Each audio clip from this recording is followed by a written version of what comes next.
नमस्कार, आप देख रहे हैं सी इंडिया न्यूज, एक अनदेखा सच, और मैं हूं आपके साथ साक्षी।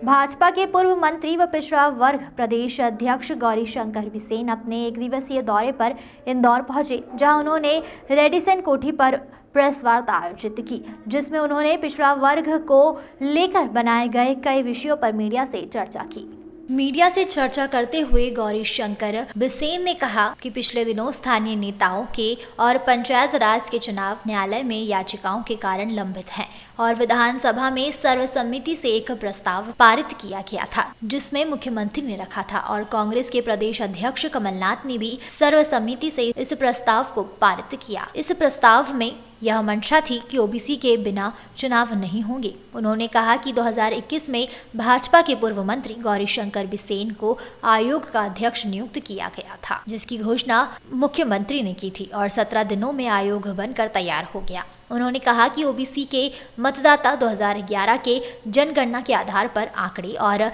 संख्या वार्ड में, चाहे पंचायत परिषद या नगर निगम के जिले में कौन से जाति हैं और ओबीसी में कितने लोग आते हैं, इसकी सूची भी प्रत्येक अनुविभागीय अधिकारी कार्यालय में उपलब्ध हो, उसको सर्कुलर किया और रोजगार सहायक, पंचायत सचिव, पटवारी, बीएलओ, जमला वोटर्स बनाने में लगता है, उनका सहयोग लेकर ओबीसी के मतदाता की सूची बनाए, जिसमें प्रत्येक वार्ड में उनकी गणना की और परिणाम यह निकल आया कि 67.9% ओबीसी मतदाता अर्बन रूरल मिलाकर औसत बालाघाट जिला का आया और 67.2 सिवनी, वहीं 46.4% छिंदवाड़ा रहा और अलीराजपुर झाबुआ का 0.4% और पूरे राज्य का 48% मतदाता जनसंख्या का 50% ओबीसी वर्ग मध्य प्रदेश में है। गौरीशंकर बिसेन ने कहा कि यह प्रमाणित आंकड़े हैं, जिसे जिला निर्वाचन कार्यालय के सर्टिफिकेट के आधार पर प्राप्त किया गया है। गौरीशंकर बिसेन ने कहा कि इसको लेकर उच्च न्यायालय गए थे, जहां पर उच्च न्यायालय में हमारी दलीलों को सुना गया और अपने तर्क वकीलों ने रखे और आयोग ने कहा, चूंकि संविधान में अनुसूचित जाति और अनुसूचित जनजाति को जनसंख्या आधारित 22%, एसटी 40% से 60% एससी को है, इसके ऊपर किसी का भी हक नहीं बनता है और पिछड़ा वर्ग सिर्फ 14% का अधिकार है। श्री रामचंद्र जी की आराधना का समय है। हम लोग हिंदू नववर्ष के प्रारंभ से रामनवमी की ओर जा रहे हैं। इस शुभ अवसर पर एक संयोग है कि गुरुदेव श्री श्री रविशंकर जी महाराज हमारे अपने इंदौर में लगातार 3 दिवस से हैं। आज मुझे उनका आशीर्वाद भी लेना था और मैं आर्ट ऑफ लिविंग परिवार से जुड़ा भी हूँ। मोटे तौर पर प्रत्येक वर्ष 10 दिन के लिए मैं वहाँ जाता हूँ और बनते तक नवरात्र के पर्व में भी जाता हूँ। मेरा एक आपसे आग्रह रहेगा, इस प्रेस के हटकर कभी जीवन में आपको अवसर आए तो बेंगलोर श्री श्री रविशंकर जी के आश्रम सब परिवार जाइए। मुझे लगता है धरती पे स्वर्ग मैंने वहाँ महसूस किया है। आज अवसर का लाभ लेते हुए मुझे अपने विभाग की और शासन की ओबीसी से संदर्भित कुछ बातें भी आपके माध्यम से आम जनमानस तक पहुँचाना है। आप सब इस बात से अवगत हैं कि पिछले दिनों जब स्थानीय निकायों के और पंचायती राज के चुनाव न्यायालय में याचिकाओं के कारण लंबित थे, तब एक विधानसभा के अंदर सर्वसम्मति से एक प्रस्ताव पारित हुआ, जिसे माननीय मुख्यमंत्री शिवराज सिंह चौहान जी ने रखा था और मुझे यह कहने में संदेह नहीं कि माननीय कमलनाथ जी ने और पूरी सदन ने एक मत से उसको पारित किया। उस प्रस्ताव की मंशा थी कि ओबीसी के बिना आरक्षण के चुनाव नहीं होगा। चूँकि 2 सितंबर 2021 को गौरीशंकर बिसेन को आयोग का अध्यक्ष का दायित्व मिला, जिसकी घोषणा माननीय मुख्यमंत्री ने 15 अगस्त 2021 के अपने भाषण में किया था। 17 दिन में आयोग बन गया।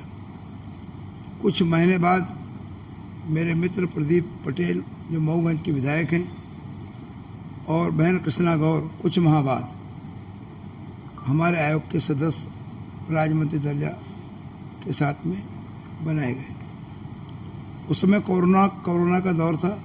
कोरोना के संक्रमण के दौर में हमारे 52 जिले हमारे राज्य में हैं, उनमें से 38 जिलों में हम स्वतः उपस्थित हुए और बाकी जिलों से हमने पेपर भेज करके हमने कहा भाई, हमारे वकील साहबों ने अपना तर्क करके कहा कि हमारा आबादी 48% है जो ऑथेंटिक है, तो उन्होंने कहा हम इस दलील को नहीं मानते।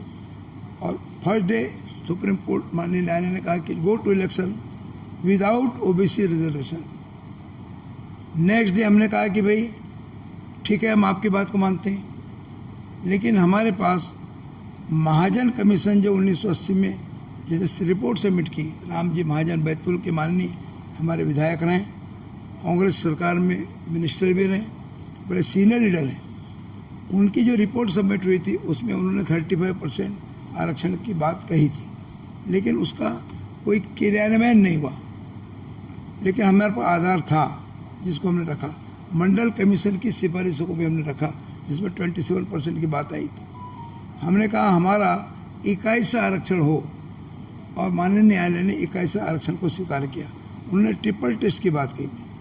पहला कि कोई राज्य सरकारें नीति संगत कोई ऐसा आयोग बनाए जो सरकार को अपनी रिपोर्ट दे। दूसरा, 50% से अधिक आरक्षण की स्थिति न बने।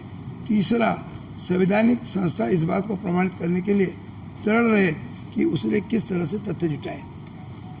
नेक्स्ट डे हमने कहा कि भाई, हमने माननीय न्यायालय आपकी बात को संविधान दायरे के अंदर हम स्वीकार करते हैं, लेकिन हम शैक्षणिक और सेवाओं के क्षेत्र में यदि हम अनुपातिक देखते हैं तो 50% ओबीसी को आज स्थान नहीं है।